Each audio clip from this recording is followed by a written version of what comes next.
For the latest in strategic affairs, subscribe to our YouTube channel. Click the bell icon for updates.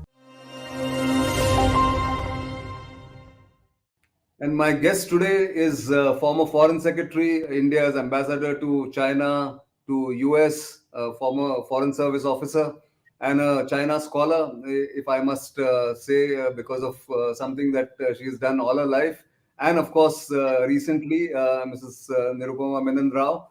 Welcome to this program. And you're here because you've written this wonderful, big, well-researched, and I must say, full of facts and anecdotes book meant for younger generation. Welcome to this program.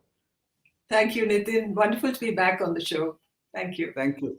Thank you. So I wanted to ask you, how long did it take you to write this book, and how and why did you decide to write this book? Yes, that's a very valid question. It took me a good 4 years to write it. I started in 2017, but I had done the research for it a couple of years before that. But that was an ongoing, like a work in progress, because you kept adding, you wanted more information, you wanted more data. So I kept doing the research, but I began writing it in 2017. But it was only during the lockdown that I really speeded up the process.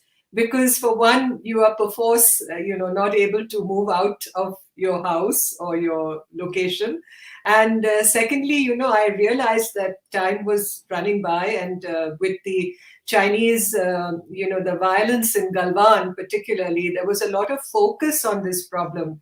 And I felt that since I had dealt with it professionally for a long and a good part of my career, I thought the time had come for me to be able to share a little of that knowledge with a younger generation of Indians who I believe are interested and are thirsty for knowledge on the subject. And I tried to write a book which was full of anecdotes and in a style that would appeal to the lay person also. Of course, the best judge is the reader, not the author, but that was my intention.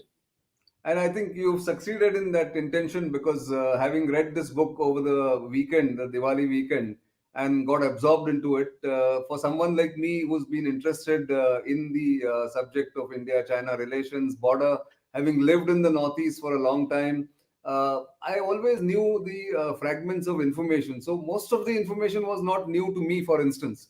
But what this book has done for me is to put all that information in one place.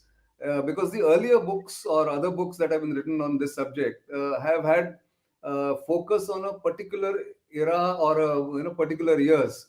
You also done it between 1949 and 1962. In fact, it's called the Fractured Himalaya, India, Tibet, China, 1949 to 1962. But we needed to have this in one place. I think that is the strongest point of this book. And why, again, the question is, why did you think of only this period and not anything further after that?